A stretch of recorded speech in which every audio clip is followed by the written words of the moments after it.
परम पूज्य गुरुदेव एवं परम वंदनीय माता जी के सूक्ष्म संरक्षण में यहाँ उपस्थित आदरणीय श्री गौरीशंकर माओ जी, व्यवस्थापक शांति कुंज हरिद्वार, प्रोफेसर वाजपेयी जी मुख्य अतिथि, प्रोफेसर त्रिपाठी जी कुलपति राष्ट्रीय संस्कृत संस्थान, प्रोफेसर अरोड़ा जी कुलपति उत्तराखंड कुमायूं यूनिवर्सिटी, मंचासीन विशिष्ट अतिथिगण, इस कॉन्फ्रेंस में भाग लेने के लिए पधारे प्रतिभागीगण, देव संस्कृति विश्वविद्यालय एवं शांतिकुंज परिवार के सदस्य, आचार्य आचार्यगण और प्यारे बच्चों, मित्रों, मनुष्य का जीवन कई मायनों में बड़ा विलक्षण है। महापुरुषों के रूप में देखें, अवतारों के रूप में देखें तो मनुष्य के अंदर हिमालय सी दिव्यता के अनंत आकाश को छूने की संभावनाएं विद्यमान नजर आती हैं। और वहीं एक औसत मनुष्य के रूप में इसी मनुष्य के भीतर विपन्नताओं से भरा, विषमताओं से भरा, निकृष्टताओं से भरा जीवन जीने का भी पूर्ण अवसर मौजूद है। एक ही मनुष्य है और संभावनाएं अनंत, multiple choices are available for the mankind. वही मनुष्य है, एक ही मनुष्य, और वही मनुष्य लोगों को हानि पहुंचाता था। वही मनुष्य चेतना का परिष्कार हो जाने के बाद संत वाल्मीकि के रूप में रामायण जैसे ग्रंथ की रचना कर देता है। वही मनुष्य जो वासना के वशीभूत होकर मुर्दे का सहारा लेकर के नदी पार करता है, वही मनुष्य भक्ति की गहराइयों में उतरकर रामचरितमानस जैसे कालजयी ग्रंथ का निर्माण कर देता है। वही मनुष्य जो कक्षा में खड़े होकर अपना नाम बताने में हकलाता था, वही मनुष्य अंग्रेजों की आंखों में आंख डालकर उनको देश छोड़ने के लिए विवश कर देता है। क्या है? क्रांतियों की कहानियां हैं। गांधी जी के जीवन की क्रांति देखें आप, वाल्मीकि जी के जीवन की क्रांति देखें आप, तुलसीदास जी के जीवन की क्रांति देखें आप।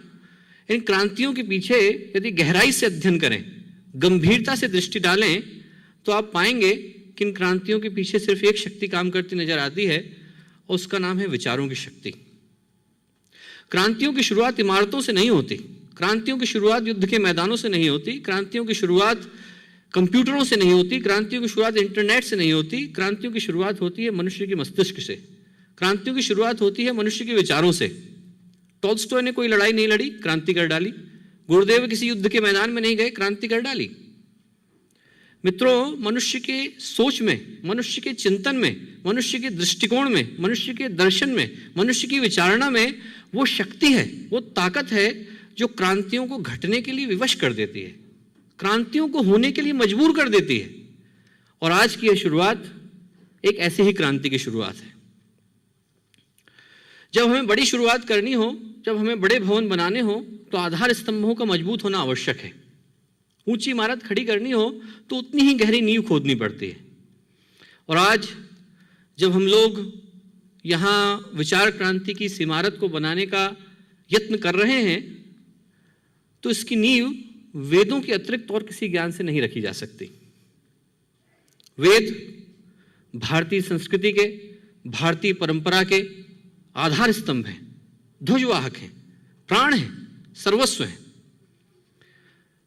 चेतना की उच्चतम अवस्था में आत्मसत्ता की प्रयोगशाला में अवतरित हुआ ज्ञान वेदों का ज्ञान है। और इससे बड़े सौभाग्य की बात और क्या हो सकती है कि आज इस महत्वपूर्ण विषय पर चर्चा करने के लिए जिस विश्वविद्यालय में, जिस इंस्टीट्यूशन में, जिस जगह हम लोग एकत्रित हुए हैं, इसकी परिकल्पना विचार क्रांति के सूत्रधार वेदमूर्ति परम पूज्य गुरुदेव पंडित श्री राम शर्मा आचार्य जी ने करी, जिनका जीवन पवित्र, प्रखर और परिष्कृत विचारों का जीवन था, जिनका जीवन एक क्रांतिकारी का जीवन था, जिनने बताया कि जब तक मनुष्य के केंद्र के अंदर, मनुष्य के विचारों के अंदर क्रांति नहीं होगी, तब तक कोई क्रांति स्थायी नहीं होगी। मैं कोई वेदों का मर्मज्ञ नहीं हूँ, मेरे से कहीं ज़्यादा ज्ञान यहाँ पर उपस्थित विद्वज्जन रखते हैं, पर मैंने गुरुदेव के रूप में वेदों को अपनी आंखों के सामने घटते हुए देखा है। मैं कोई ऋषि भी नहीं जिसकी चेतना में ऋचाओं का संगीत गूंजता हो, पर मैंने गुरुदेव के रूप में ऋचाओं को जीवन पाते देखा है। और ये मेरी हार्दिक आकांक्षा है, अंदर से इच्छा है कि यदि आप लोग यहाँ आए तो इस चिंगारी से छुए बगैर न जाएं।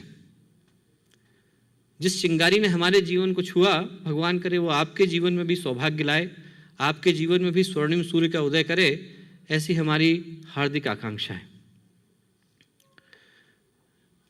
इस ऐतिहासिक, अद्भुत और विलक्षण कार्यक्रम के प्रारंभ के अवसर पर मैं दिव्य सत्ता से ही प्रार्थना करूंगा कि आने वाले दिनों में यहाँ न केवल वैदिक ज्ञान का आदान प्रदान हो, बल्कि उन संबंधों की शुरुआत भी हो जिसके आधार पर विचारों को क्रांति का रूप दिया जा सके। यहाँ पर वह सोच डेवलप हो, वह समझ विकसित हो, वह चिंतन रूप पाए जिसके बारे में वेद कहते हैं यदंतरम तद बाह्यम यद बाह्यम तदंतरम। हमारा चिंतन पारदर्शी हो और सोच दूरगामी। अंत में मैं देव संस्कृति विश्वविद्यालय परिवार की ओर से यहाँ पर भाग लेने आए सभी विशिष्ट अतिथिगणों का, सभी प्रतिभागियों का